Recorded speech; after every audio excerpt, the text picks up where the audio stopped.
Hey guys, what is up, and welcome you to a new episode of the League of Myths series. As usual, please don't forget to throw in a like if you end up enjoying this episode.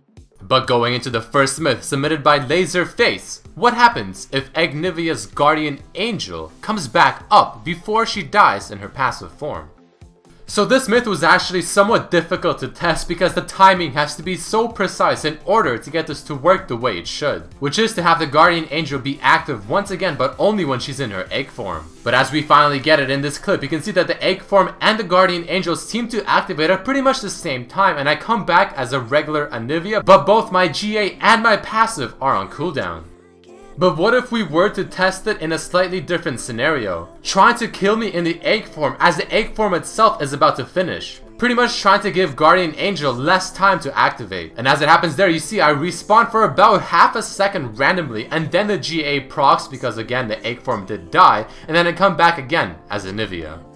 And finally, just one more test case scenario. In this one, we try to kill me in the egg form as fast as possible, because my egg form takes 6 seconds, while Guardian Angel takes 4. And as I finally die, it seems that Guardian Angel does prog just before my egg is fully finished, and it activates and I instantly respawn as Anivia, but my passive is of course still on cooldown. So it seems like both do activate and you will eventually end up respawning as Anivia. The second myth submitted by Raven Labro: if Fizz ults Yasuo who ults a target, how does the shark from Fizz's ultimate interact with Yasuo's ultimate? So this myth is somewhat straightforward in terms of how we're testing it. But the reason it's somewhat interesting is because Yasuo is in the air while he's using his ultimate, while the shark is coming out of the ground. So will it hit him? And if it does, will it cancel the ultimate? And as we finally initiate it, I use the ultimate on the Maokai as Fizz ults me as well. And as I'm in the air, the shark still attacks me, but it does not cancel the ultimate. And here once again is the exact same clip, just at a better angle to really see how it looks. And how the shark really does hit Yasuo while he's in the air, but still not cancelling his ultimate. The next myth submitted by Nixon: how would Skarner's and Azir's ultimate interact with each other? Azir's ultimate is quickly becoming known as an extremely solid ultimate in terms of blocking off the enemy team. But the question is, can I pull an enemy champion as Skarner through the ultimate? And there was Sejuani, it looked like she got stopped.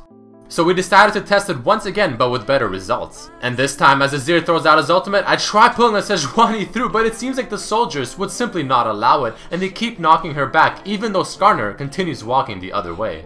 But what if Azir is on the enemy team? Would Skarner's ultimate be able to pull someone over the wall that's made by the soldiers? And as I try using it on Riven just behind the soldiers, I am instantly able to grab her and pull her right through. So the soldiers do not prevent Skarner from using his ultimate over them.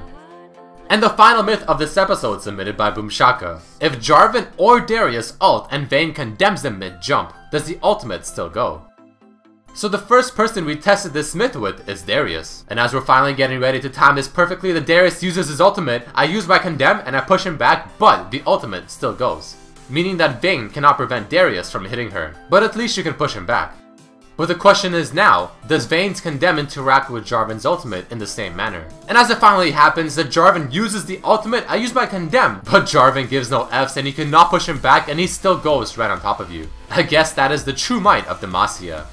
Alright guys, that unfortunately does mark the end of this episode of the League of Myths series. If you did enjoy it, please don't forget to throw in a like and share it with your friends. You can also have a chance to be featured in the next episode as well. All you have to do is submit your own myth, either underneath this video in the comment section, on my Facebook, RedMercyLOL, or my Twitter page, RedMercyLOL, just as well. But with that being said, I hope you guys did enjoy this episode and hope to see you next time.